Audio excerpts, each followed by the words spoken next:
Buenas tardes, soy la doctora Ángela Hoyos, neonatóloga, jefe de la unidad de recién nacidos de la Clínica del Country y miembro de la junta directiva de EPIC Latino. Es para mí un honor y un placer presentarles al doctor Khorshid Mohamed. Khorshid es una persona conocida por nosotros porque ha colaborado con EPIC Latino en muchas ocasiones. Khorshid es un neonatólogo que vive y trabaja en Calgary, Canadá. Él es profesor asociado clínico en la Universidad de Calgary y se ha dedicado especialmente a la parte de protección neurológica del recién nacido. Él maneja una unidad de cuidado intensivo neurológico neonatal y obviamente tiene una gran experiencia en todos los temas de protección neurológica. Con nosotros compartió la protección neurológica del recién nacido prematuro extremo con el programa o el protocolo de llevar a cero la hemorragia intraventricular, la cual le agradecemos muchísimo porque nos ha sido de gran utilidad. El doctor Khorshid también nos ha entrenado en la ecografía funcional y para esto él y sus colegas han hecho unos maniquís que nos han facilitado este entrenamiento y Khorshid ha venido en varias ocasiones a América Latina a hacer estos entrenamientos. Por último, no queriendo ser menos, está la parte de hipotermia terapéutica. El doctor Khorshid compartió con nosotros una app que se baja a internet, a los teléfonos y que nos permite evaluar el recién nacido que tiene hipoxia y isquemia y escoger cuáles pacientes eventualmente se benefician de hipotermia terapéutica. Me imagino que en su charla va a hablar al respecto. Todos sus trabajos, su investigación, se ha dedicado a la protección neurológica, ha escrito numerosos trabajos y ha publicado muchísimo y ha dado conferencias en muchas partes del mundo. Es para nosotros un honor y un privilegio el que esté con nosotros. Muchas gracias, Khorshid. Gracias. Buenas tardes a todo el mundo. Le agradezco por su gentil introducción, doctor Hoyos, y por darme la oportunidad de hacer mi presentación hoy en día. Es un estudio, el estudio que hemos publicado acerca de la eficacia de la utilización del ultrasonido con simulación. Fue un evento realizado en Quito con la asistencia de participantes de toda América del Sur. Al elegir este título, Danza con el Cerebro, quiero enfatizar el punto central de la charla, concibiendo el cerebro como un miembro de la comunidad del cuerpo humano y no como un órgano separado, una burbuja aparte. Mientras más especializado, mayor el riesgo de tener una visión estrecha, perdiendo la idea de la imagen total. Sobre todo un problema con la encefalopatía hipóxica isquémica. Hoy les voy a proponer un enfoque holístico, haciendo que regresen a un panorama más general. No tengo conflictos de interés.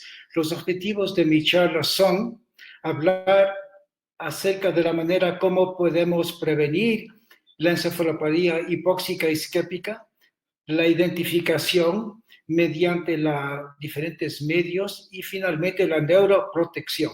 Antes de avanzar, tenemos que comprender la fisiología y fisiopatología del problema. Les recomiendo leer lo suficiente acerca del tema, ya que esto va a ser compensado más adelante. Comencemos con la modulación y la autorregulación cerebral. La definición autorregulación es un proceso mediante órganos y tejidos se autorregulan. Una analogía del sistema de autorregulación sería el flujo de agua o el suministro de agua a varias casas o órganos y diferentes habitaciones que en nuestro caso serían las células. En una casa o varias casas que tengan mayor demanda van a recibir un mayor flujo o suministro de agua. Lo mismo para las habitaciones y lugares con alto consumo como la ducha y el jardín en un día caluroso. En la misma línea de razonamiento, y más aún, causas más con mayor necesidad recibirían prioridad en el suministro de flujo ante una disminución. En nuestro caso, en caso de una isquemia o un prolapso corporal, debería haber tiempo suficiente para que haya una redistribución de flujo sanguíneo. De esta manera se van a conservar las estructuras vitales como la materia gris profunda y la materia blanca, a expensas de la materia blanca. Obviamente, aquellos órganos que van a verse más afectados son aquellos que tienen mayor metabolismo, como la materia gris profunda a nivel capilar del lado izquierdo. Ustedes pueden ver claramente lo que ocurre normalmente si existe demasiado flujo o suministro al cerebro. Hay una constricción de los capilares para disminuir el flujo de sangre a los tejidos. Lo contrario ocurre del lado derecho. Hay una relajación de esfínteres permitiendo el mayor suministro de sangre a los tejidos. Ahora sí comparamos la curva de autorregulación entre neonatos y adultos y niños. Ustedes se van a dar cuenta que la curva se encuentra desplazada a la izquierda y es más estrecha, que significa que hay un margen menor para las fluctuaciones de presión arterial y de flujo sin provocar daños en el cerebro. Aquí los neonatos son completamente diferentes a los sujetos saludables y son sumamente susceptibles a cambios de presión. Mientras mayor la presión, mayor el flujo sanguíneo al cerebro y viceversa. El segundo concepto fisiológico que quiero que comprenda es isquemia versus hipoxia. Todo hemos tratado pacientes con encefalopatía hipóxica isquémica.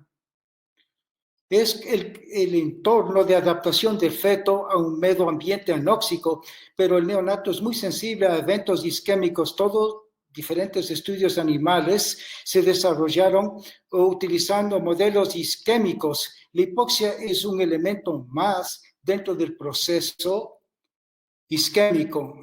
Uno de los mecanismos de adaptación del feto es el contar con hemoglobina fetal que cuenta con una alta afinidad para el oxígeno y lo libera únicamente en un entorno hipóxico que de cierta manera corta el ciclo de hipoxia. Hay algunos estudios que demuestran que la resucitación de infantes de encefalopatía hipóxica con 100% de oxígeno puede ser de hecho dañino, lo cual tiene toda su implicación y lógica fisiopatológica. Aquí se ven las dos fases, la fase isquémica, el cerebro en azul, y la fase de reperfusión en cerebro en rojo.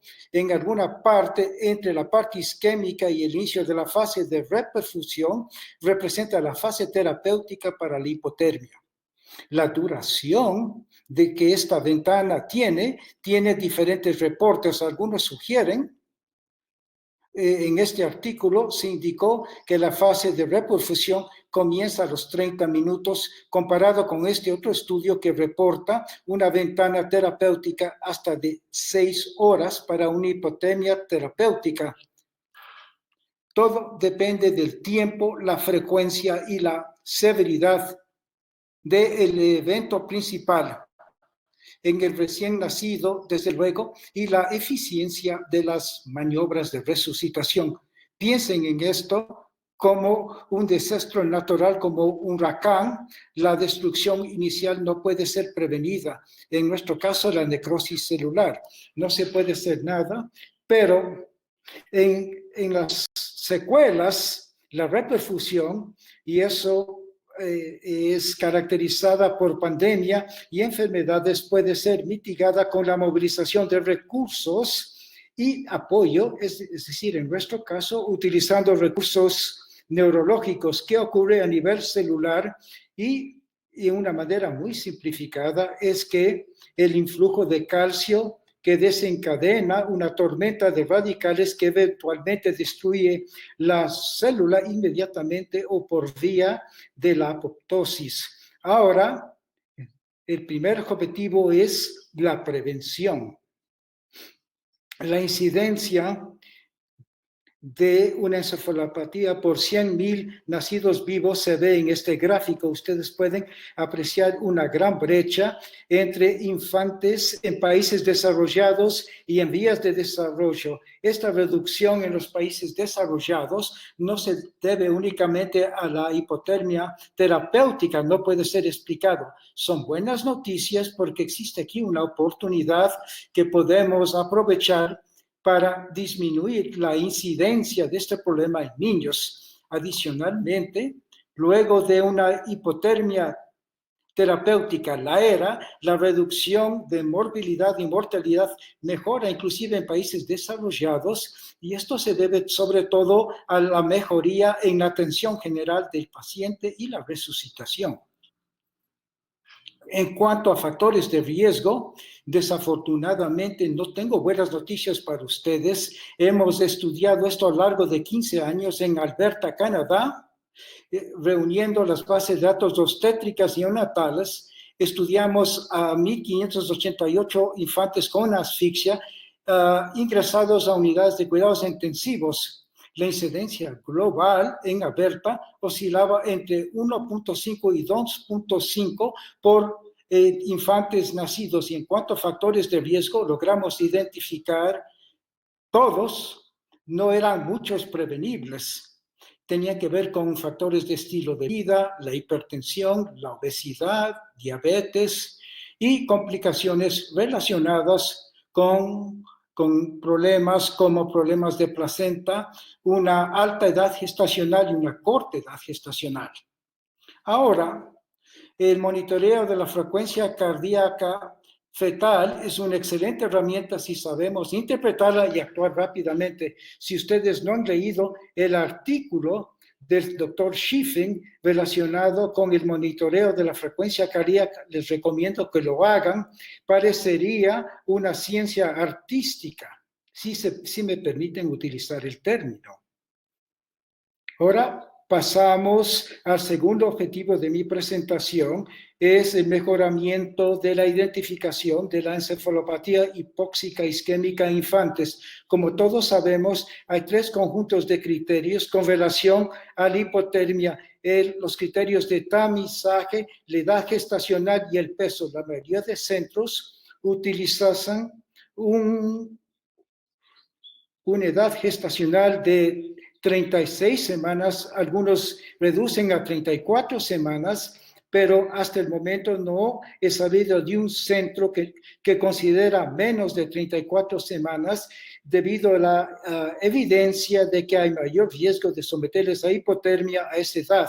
En cuanto al peso, se considera el peso por encima de 1.800 gramos como candidatos elegibles a una hipotermia. El segundo conjunto de criterios son los criterios A. Deberían ser claros y consistentes a todo nivel, pero no lo son. Esta tabla resume los criterios A en estudios principales y como ustedes pueden apreciar, es un poco diferente entre los diferentes estudios. El tercer conjunto de criterios son los criterios B. Es la evaluación de la encefalopatía que fue descrita e inventada por el doctor Sarnat y su esposa en 1976. Ellos estudiaron a 21 neonatos de más de 36 semanas de gestación que padecían de una asfixia aguda, no crónica. En otras palabras, no era un patrón de asfixia prolongada parcial. Examinaron estos agentes cuidadosamente y encontraron diferentes estudios. Lograron diseñar las 3 categorías de encefalopatías que nosotros todos utilizamos desde ese momento. Todo esto es excelente, pero el aplicar los criterios A y B son retos en la vida real. Muchas veces nos rascamos las cabezas pensando qué hacer. ¿Someter al infante a la hipotermia o no? Esto fue estudiado en Australia, utilizaron sus propios criterios y hicieron un análisis retrospectivo de su cohorte. En casi 50% de los diagnósticos llegaron a determinar que eran imprecisos, lo cual genera temor. En la siguiente transparencia voy a presentarles mi lista, que es otra manera de visualizar de esto. siendo no la única, es importante destacar que independiente de lo que ustedes quieran desarrollar y que intenten hacer para abordar este problema, es importante que sea consistente para poder evaluar cualquier intervención. Esta parte de mejoría de la calidad se conoce como procesos de avance. Iniciamos varias intervenciones al mismo tiempo o justo después las unas de las otras con el objetivo de mejorar la precisión en el diagnóstico que tiene que ver con llegar al diagnóstico correcto al utilizar la herramienta. El primer paso era desarrollar un árbol de decisiones que ayuda al proveedor de primera línea paso a paso mediante una pregunta y respuesta, ayudándole a tomar decisiones importantes. Y luego, el segundo paso fue tomar nuestros criterios de hipotermia e incorporarlos en una aplicación de teléfono inteligente. Nos dimos cuenta que bajo estrés, cuando están pasando los segundos y cuando la ventana se va cerrando, es un reto tratar de acceder a hojas de protocolo y tomar una decisión. Por eso logramos incorporar y sintetizar esto en una aplicación para determinar si el niño es elegible a una terapia hipotérmica o no. Este es el aspecto de la aplicación. Sus criterios pueden ser ligeramente diferentes, no hay problema. Ustedes pueden desarrollar su propia aplicación y esto obviamente va a incrementar el cumplimiento de la utilización de sus criterios. El mensaje importante es que mientras más sencilla la aplicación, más personas la van a utilizar y más cumplimiento va a haber.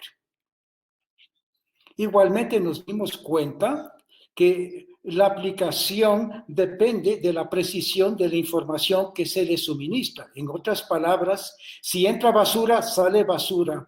Entonces diseñamos un video de enseñamiento neurológico para el caso de la hipotermia. Esto se basa en nuestros criterios que pueden ser obviamente modificados y adaptados a diferentes centros de acuerdo a sus necesidades.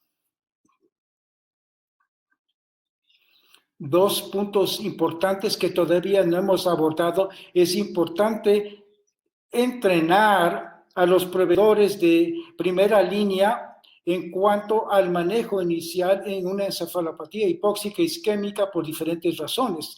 Tratamos de ser creativos y tomamos los vídeos de enseñanza y los transformamos en modelos de realidad virtual, como ustedes pueden ver. En el lado izquierdo, el estudiante está estudiando al recién nacido, realizando una prueba pupilar a la luz, y me pueden ver a mí realizando una evaluación del tono, y aquí me ven en suspensión ventral. El último elemento era la sensación táctil.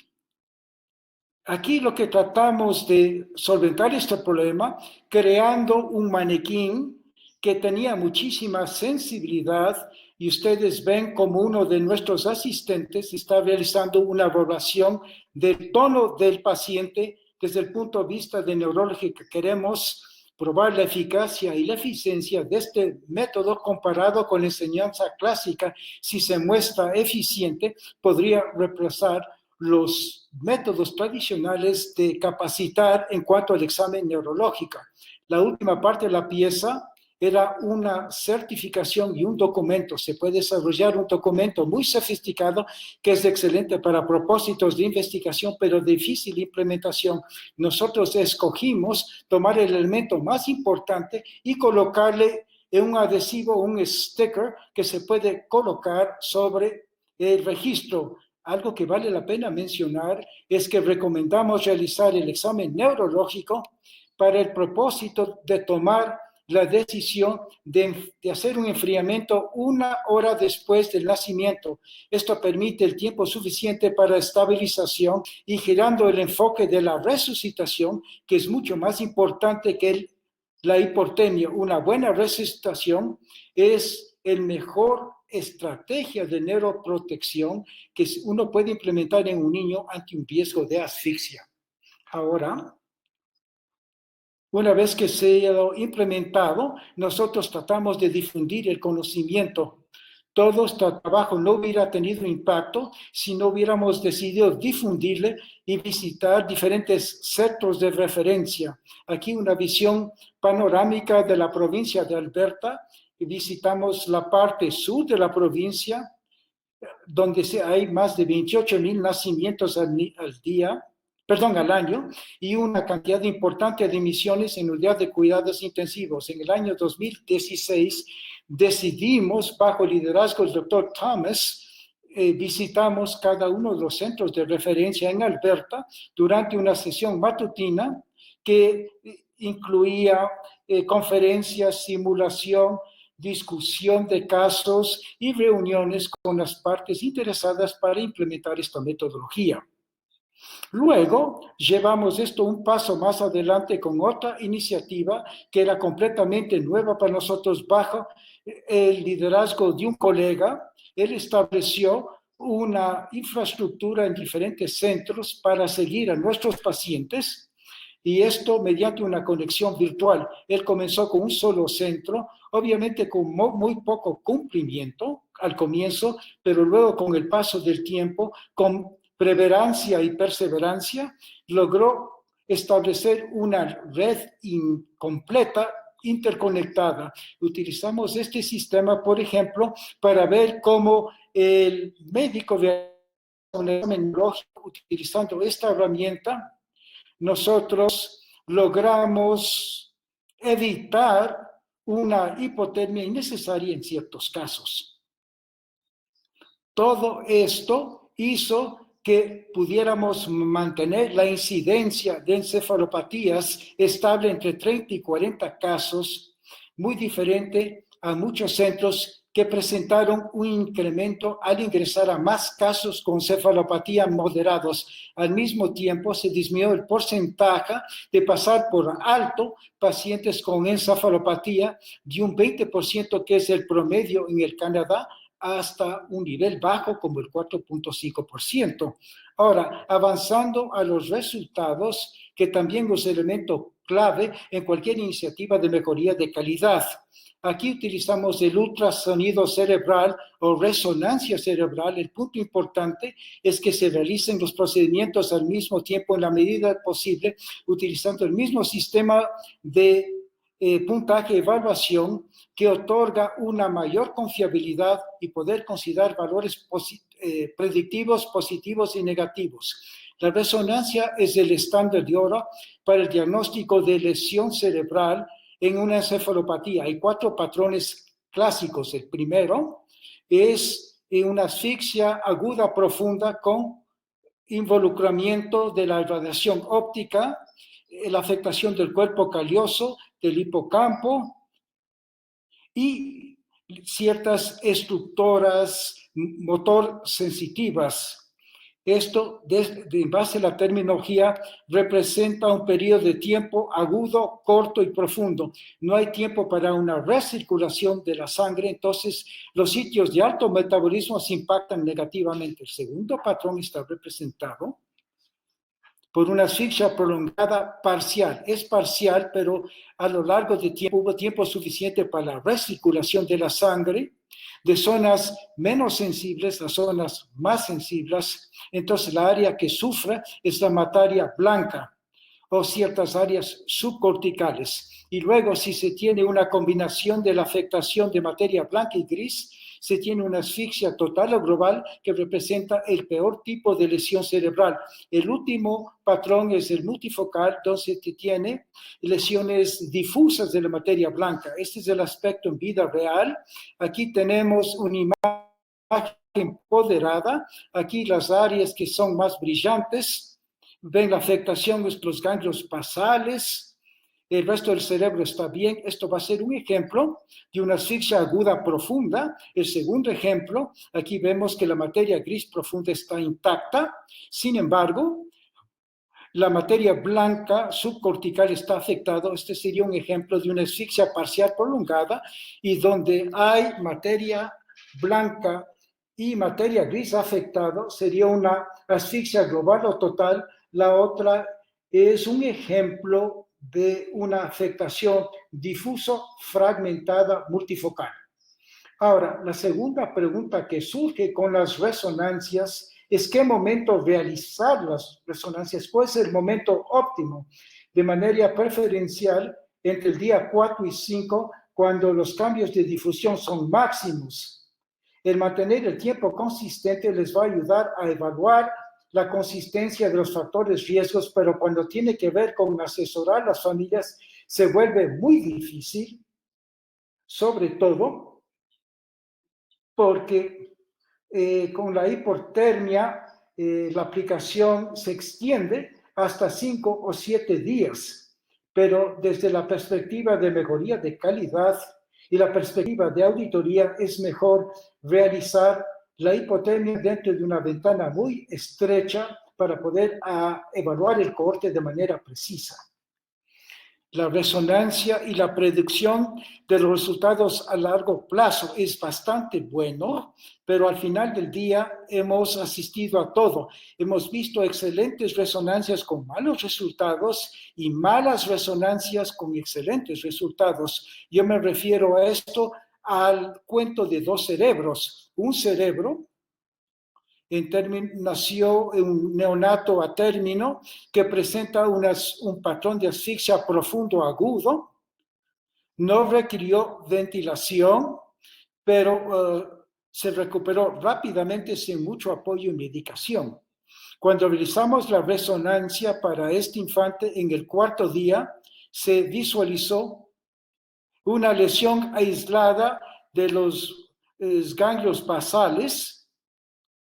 Entonces, si hay una lesión en esta área, pone a estos bebés en un riesgo importante de problemas motores con el resto del cerebro intacto. Esto vemos en la imagen ponderada o el mapeo ADC.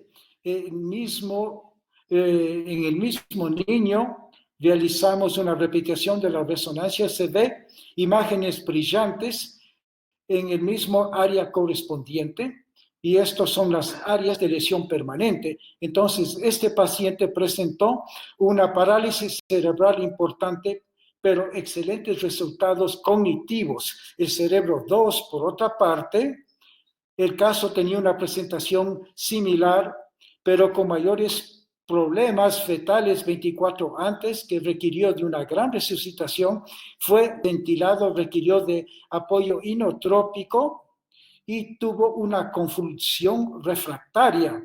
La resonancia en este segundo caso mostró lo siguiente. Aquí vemos la materia blanca cortical, una difusión restringida, la irradiación óptica y ambos zonas talámicas fueron involucradas. Ustedes tienen que ver la contingencia talámica. Hay que pensar en estos casos en disquinesia, es algo que se mejora a lo largo del tiempo. Sin embargo, la lesión de este tipo de asfixia, las convulsiones, decidimos suprimir el tratamiento a este niño, pero milagrosamente comenzó a respirar y no tenía mucho sentido. Repetimos la resonancia el día 14 y ustedes pueden ver el área de materia gris profunda en los tálamos ha mejorado. Si esto fuera una lesión permanente, hubiéramos visto esto en las imágenes de T1 ponderada y en el corto coronal. Ustedes ven las tramas córtico-espinales se encuentran intactas en ambos lados.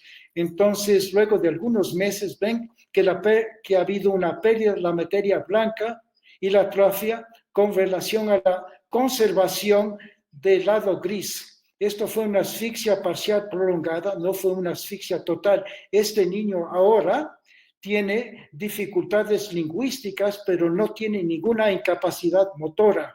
Entonces, si quieren recordar una regla de oro, que si ustedes tienen una asfixia aguda profunda con involucramiento de la materia gris, el riesgo de problemas motores es mucho más importante con relación a los cognitivos. Por otro lado, si hay una relación de la materia blanca y no el riesgo de problemas cognitivos son más elevados con relación al otro tipo de injuria.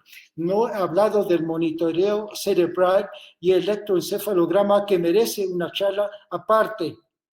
La recuperación es más importante y el electroencefalograma es mejor en pronosticar las convulsiones al año y pasado el año.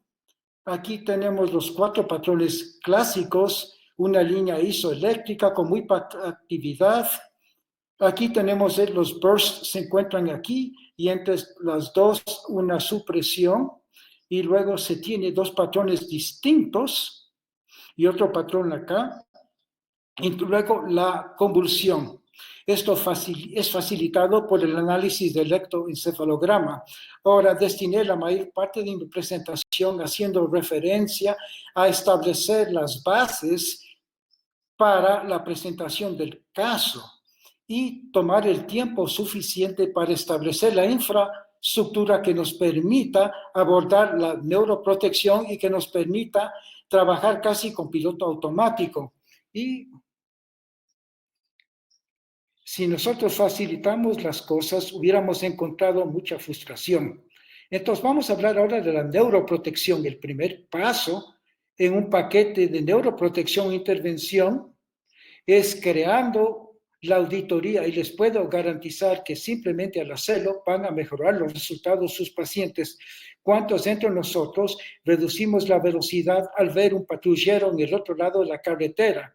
Esto lo hacemos en cada ocasión, simplemente representa la conducta humana, la naturaleza humana. Otro punto importante es que al colocarlo bajo la analogía de un paraguas, que tiene todo el sentido hablar de una intervención, decidimos colocar bajo el paraguas de la hibernación. Y esto es lo que realmente estamos tratando de hacer al someter a un paciente a hipotermia, permitiendo que el cerebro se enfríe hasta que la tormenta se disipe. Por eso tenemos en imagen, tenemos la frase, por favor, no me molesten, estoy invernando. Danlen es nuestro líder en el programa de cuidado neurocrítica. Ella desarrolló una ficha mnemotécnica para identificar los elementos importantes en la atención. Ella dio una excelente conferencia acerca de este tema que les recomiendo mirar. Entonces, HibernET es un acrónimo de hipotermia, involucramiento de la familia, fronteras, entorno, reconocimientos del descanso, recuperación y EEG. Existe un giro en nuestra manera de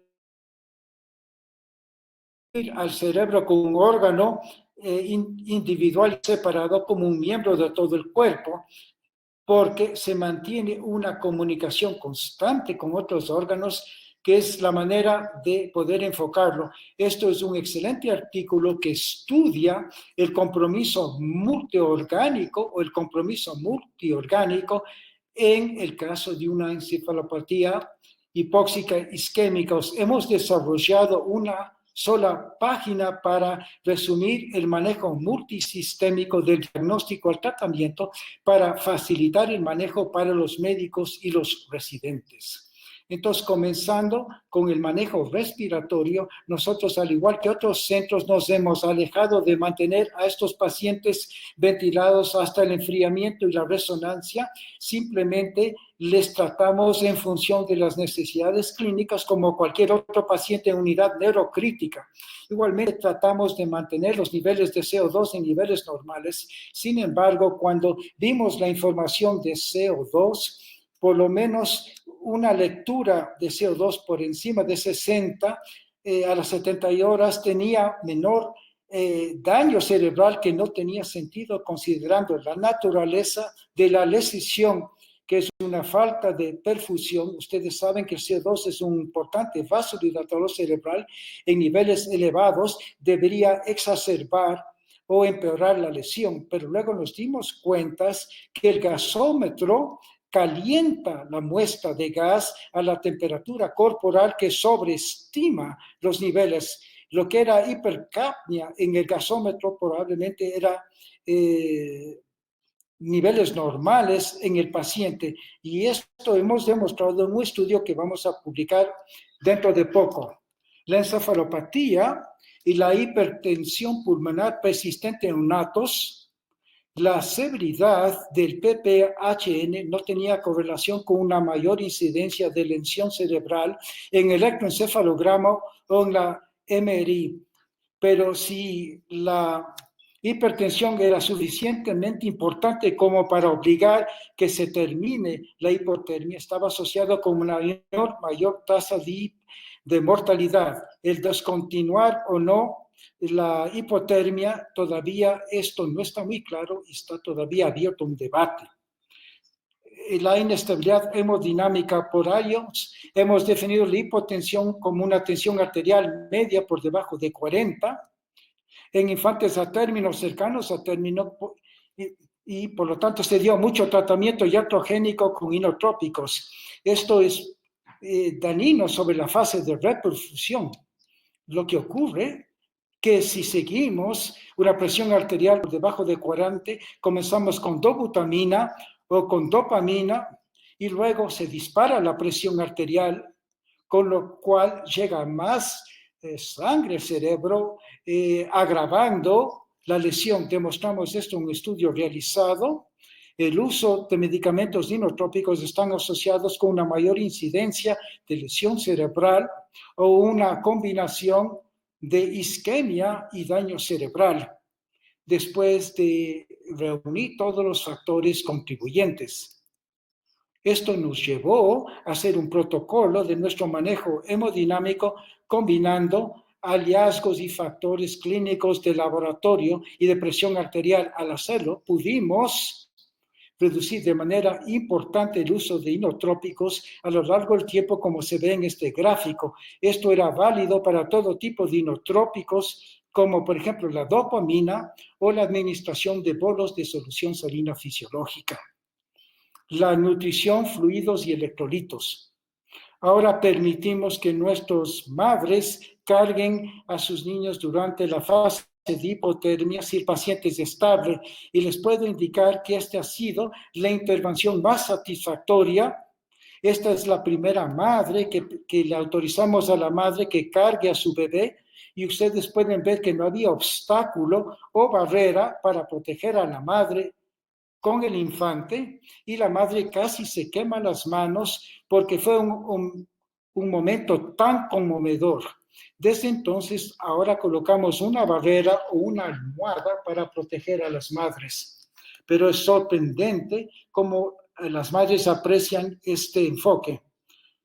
Iniciamos la alimentación trófica, no mantenemos a los pacientes durante las primeras 72 horas con NPO.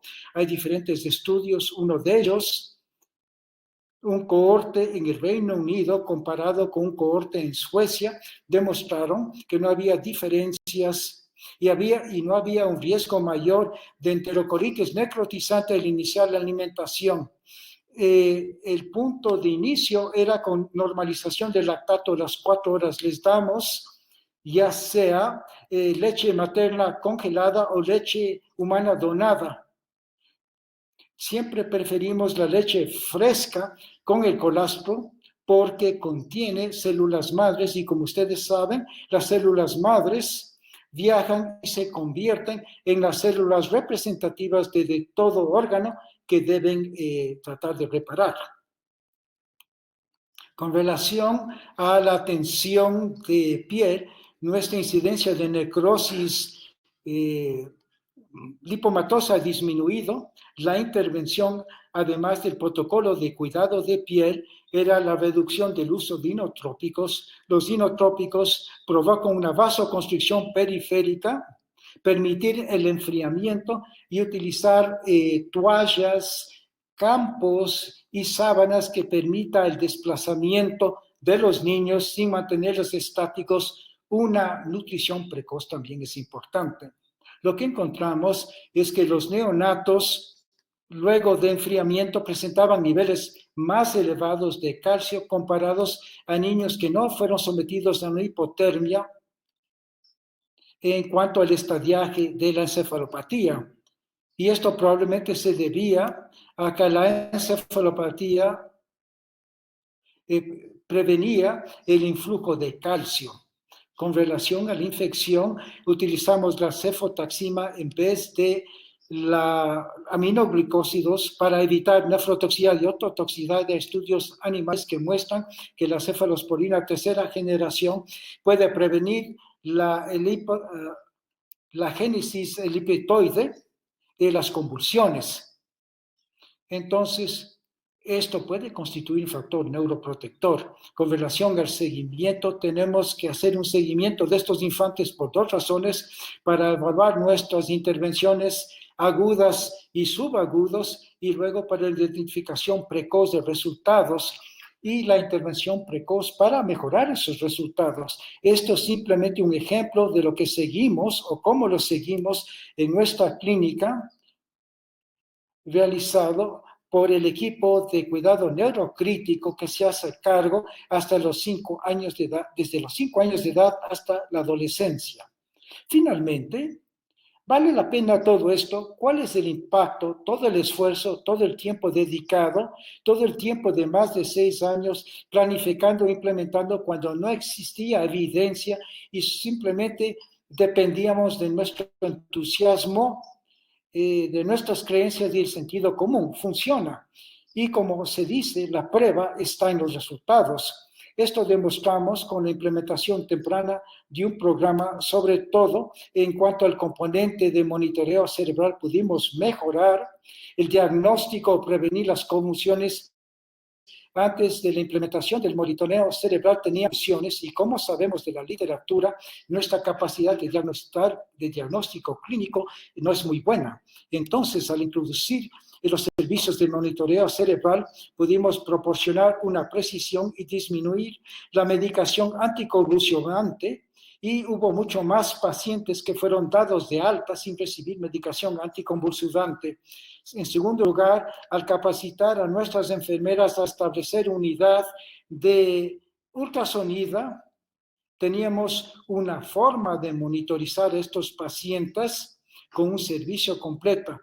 Las enfermeras estaban dispuestas a aprender cómo establecer una unidad de este tipo. Pudimos demostrar que disminuimos el tiempo de iniciación del tiempo de 39 horas a 5 horas del estudio, y disminuyó la estadía hospitalaria de manera importante al implementar todo el programa y todo el paquete de neuroprotección, evidenciar una disminución en la mortalidad y de la encefalopatía por la resonancia y de la morbimortalidad. Esto se debió a la intervención y no a los cambios en práctica a lo largo del tiempo.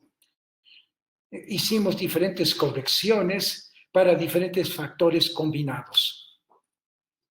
Finalmente, al implementar el programa de difusión o extensión, mejoramos la atención a diferentes niveles, el nivel de inotrópicos, de anticonvulsivantes, y logramos reducir la tasa de mortalidad y lesión cerebral.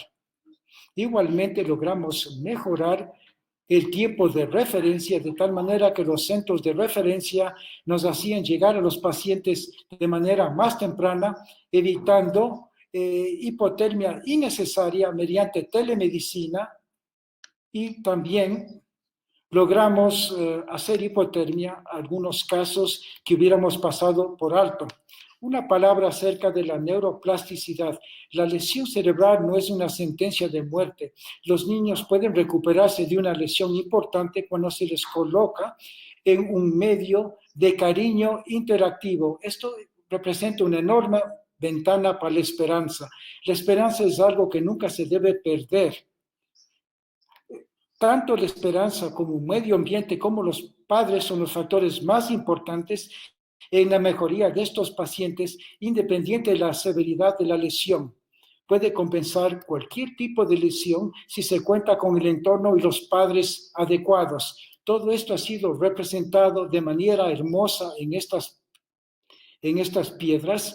Esto ha sido elaborado por nuestras enfermeras, que toman en cuenta el ejercicio físico, la música, el contacto piel a piel, el tener el involucramiento de las familias. Estos son los factores y los ingredientes importantes para mejorar la función cognitiva. Entonces, uno de los ejemplos que quiero mencionar acerca de la intervención de neuroplasticidad es mediante estudio elegante, que se le llama el efecto Goldilocks. Es la historia de una rubia con churas que visita a 3 osos que no estaban ahí, pero habían dejado sus platos con comida.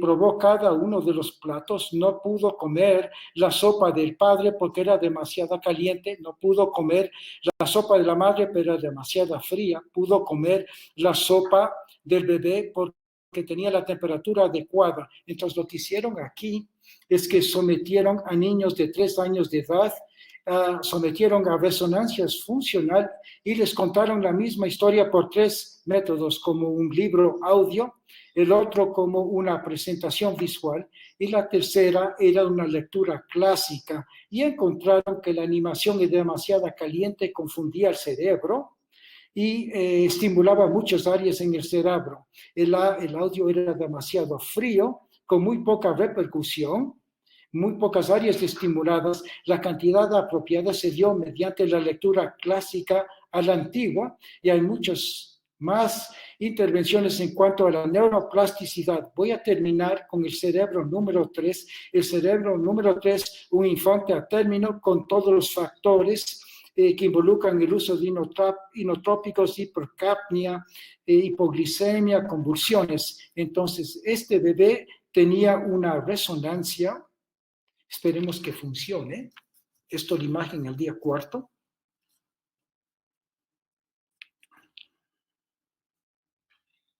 En todos casos, la resonancia reportó una asfixia total y les dimos a la familia un pronóstico muy reservado, que no habría manera que este niño pudiera recuperarse. Habría 100% de incapacidad.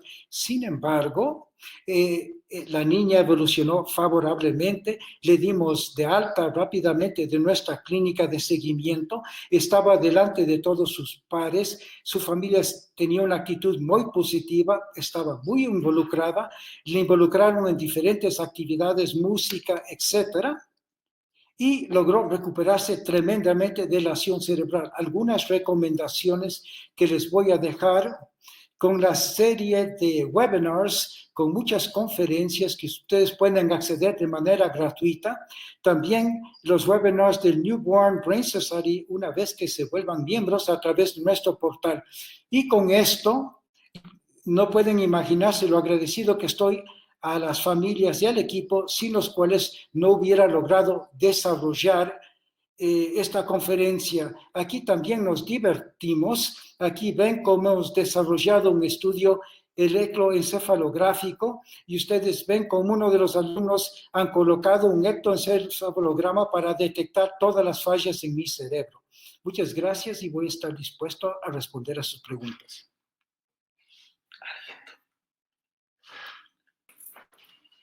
Buenas tardes nuevamente. ¿Cómo están? Hay algunas preguntas. La primera con relación a la aplicación para tomar la decisión de someter a hipotermia o no. ¿Cómo se hace toma la decisión? El iPhone tenía antes de esta aplicación y ya no podemos descargarla. ¿Podría usted, por favor, explicarnos cómo esto funciona? Muchas gracias por la pregunta. Recibo muchas veces esta pregunta. Desafortunadamente, el que desarrolló la aplicación, el iPhone, no renovó su membresía, no hubo un seguimiento del mercado, pero hay una manera de incluir esto en cualquier aplicación de teléfono celular. Les voy a indicar la forma. Originalmente era una aplicación restringida, pero ahora yendo a la página web, ustedes pueden utilizar cualquier teléfono inteligente. Yo les voy a mostrar la manera cómo lograrlo y cómo hacerlo. Entonces, accediendo a la página web, o pueden incorporarlo a cualquier teléfono inteligente. La segunda pregunta tiene relación con si usted somete a un infante a hipotermia terapéutica y luego descubre que el infante, lo contrario, está muy bien, está reaccionando favorablemente y que no sería bueno continuar con la hipotermia o descontinuar. Inicialmente, nosotros terminamos la hipotermia cuando el examen neurológico era normal, a nivel 3 o al centro de referencia, le sometamos al electroencefalograma si este era normal, simplemente terminábamos con la hipotermia. Muy pocos de esos infantes presentaron convulsiones. Hoy en los momentos lo que estamos haciendo, si se somete a un bebé a hipotermia, continuamos durante 70 horas, sobre todo con mayor data que está viniendo de otros centros que recomiendan la hipotermia inclusive en casos moderados. Lo importante es mejorar la identificación.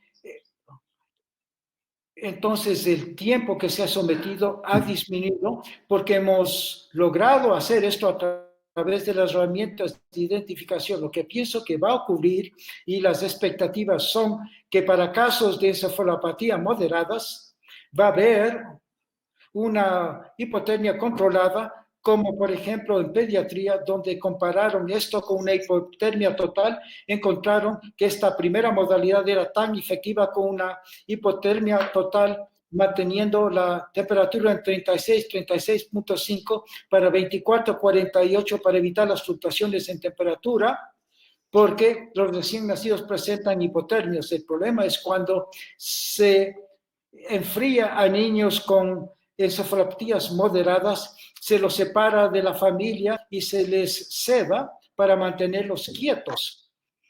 Hay tantas complicaciones iatrogénicas cuando se somete a hipotermia a casos moderados. Lo que yo diría por los momentos actuales, si quieren someter a un infante a hipotermia, yo continuaría durante 72 horas, pero al mismo tiempo trataría de mejorar la precisión de nuestra identificación de este tipo de pacientes. Hay algunas preguntas de cuándo realizar la resonancia. Usted habló un poco de eso, pero puede explicar un poquito más en detalle cuál es el momento oportuno para realizar la resonancia. Después de la hipotermia es la ventana adecuada. La explicación es varia. Todos están ansiosos y las familias, los médicos quieren saber los resultados, quieren saber si ha habido una lesión cerebral o no. En segundo lugar, los máximos cambios de difusión se dan al día cuarto, quinto, y en tercer lugar, algunos días de los pacientes van a ser dados de alta entre el quinto y séptimo día. Si de lo contrario, ingresan una ventana de pseudonormalización y hay cambios de perfusión, la imagen en T1 cambia, no se ha visto, la difusión mide la difusión de agua a través de la membrana. Entonces, si la célula está enferma, el ATP no va, el mecanismo de ATP no va a funcionar, los electrolitos ingresan a la célula, el agua ingresa a la célula se recupera, entonces el mecanismo de ATP bombea los electrolitos y el agua sigue hacia afuera y la difusión de agua se normaliza. Por otra parte, si la célula está muerta y hay una ruptura membranosa, entonces no puede haber estos flujos, no puede diferenciar entre una célula muerta y una célula enferma, y esa es ventana que se quiere evitar. Si quieren hacerlo más tarde, se debería hacer entre el 10º y 14º día. Una ventana sería entre el 4º y 5º día, y la razón es poder evaluar su intervención más adelante cuando estudian el cohorte. Ustedes realmente no pueden comparar los dos estudios. ¿Alguna pregunta acerca de la alimentación trófica? La leche materna. Si usted cuenta con la leche materna, no inicia la alimentación. Nosotros tenemos un banco de leche materna, le damos esa leche materna, pero no damos jamás fórmula. La leche con colostro, pero no damos jamás fórmula. Con relación a las sustancias inotrópicas, solo las emplearía en el caso cuando el paciente sea muy hipotenso y preguntan si la perfusión o bajos niveles de inotrópicos. Entonces, nosotros combinamos los marcadores clínicos y de laboratorio, la presión arterial media, tenemos la tabla basada en el peso, edad gestacional, la presión arterial media por debajo del 5º percentil, y hay marcadores clínicos que, por ejemplo, no son perfectos, pero si combinan los dos, va a disminuir un uso innecesario de inotrópicos, el llenado capilar, el débito urinario, la frecuencia cardíaca. Entonces, si hay una combinación de presión arterial en base a la edad gestacional y el marcador clínico, entonces seguimos adelante. Usualmente comenzamos con solución salina, luego vemos los niveles de cortisol, utilizamos más hidrocortisona antes que dopamina o dupatamina. Y si no hay respuesta, realizamos un ecocardiograma para ver la causa de la hipotensión y como guía para escoger los inotrópicos. ¿Qué hay con relación? Si el bebé tiene un problema con coagulopatías, ¿le sacaría de la hipotermia? Sí, si no está respondiendo al tratamiento, comenzamos tratando al bebé con vitamina K, FP. Y si eso resuelve el problema, se continúa la hipotermia. De lo contrario, si pensamos que la hipotermia terapéutica está empeorando el cuadro de coagulación, porque si ustedes conciben la hipotermia, el principio es la hibernación del cerebro, enleteciendo o disipando la tormenta que está ocurriendo. Si nos volvimos muy agresivos porque el niño está enfermo y comenzamos a agregar una intervención tras la otra, entonces la hipotermia no cumple con el propósito e incrementa la mortalidad. Ustedes tienen que tomar esa decisión. Todo depende del médico de cabecera y de la decisión y discreción. Es una decisión clínica que se basa sobre un análisis caso a caso y no hay un estándar que se aplica a todos los pacientes. Hay algunas preguntas con relación acerca del uso de la eritropoyetina y otra medicación para la neuroprotección. ¿Cuál es su concepto?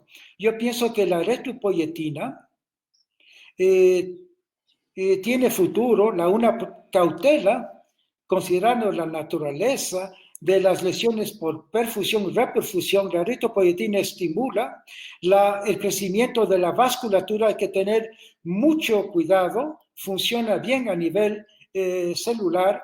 Si utilizamos más adelante, probablemente no en las etapas tempranas, tendría un efecto neuroprotector. Si yo tuviera que escoger un medicamento con la hipotermia terapéutica, utilizara la melatonina. Lo que hemos observado es que estos niños tienen antecedentes normales, no entran a un ciclo adecuado de sueño. La deprivación de sueño es nocivo. Si les dan melatonina y ayudan a restablecer un ciclo adecuado de sueño, eso probablemente va a ayudar como una terapia coayudante a la hipotermia terapéutica. Hay otros agentes como el xenón y otros que pueden ser utilizados, pero la melatonina sería el medicamento que yo utilizaría en base a su efecto fisiológico y dejar otros medicamentos para fases más avanzadas. No estamos quedando su tiempo. Vamos a hacer la última pregunta.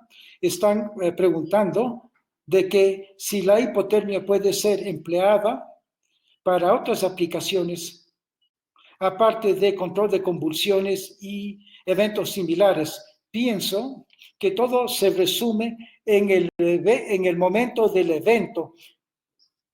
Por ejemplo, no estamos utilizando en accidentes cerebrovasculares porque para cuando llegan los niños con accidente cerebrovascular, ha pasado 12 horas, entonces ustedes pasaron por alto la ventana terapéutica de la hipotermia, al igual que cualquier otra etiología. Por eso no hemos podido estudiar esto en otras patologías y sin un estudio adecuado no podemos responder a esta pregunta. todo depende del el evento principal de la isquemia para poder estudiar el impacto y por lo tanto estudiar el impacto de la terapia de la hipotermia sobre el resultado. Para el momento lo utilizamos para asfixia perinatal y el caso de una encefalopatía nos puede ayudar a diferenciar entre la encefalopatía y un evento cerebrovascular que muchas veces involucra a una sola arteria. Pienso que terminar con esta conferencia quisiéramos agradecer a todos los asistentes por estar aquí con nosotros. Y le agradecemos al profesor por la excelente conferencia. Excelente. Voy a pasar la palabra a los otros expositores para que puedan agradecer a las diferentes instituciones auspiciantes. Les agradezco muchísimo por su atención y por su recepción. Hasta luego. Hasta luego. Bueno, buenas tardes. Muchas gracias a todos por su participación en este webinar. Agradecemos enormemente al doctor Khorshid por la excelente charla. Y agradecemos nuevamente a Nestlé que nos ha acompañado desde la primera jornada neurológica por brindarnos la plataforma para poder brindarles esta charla.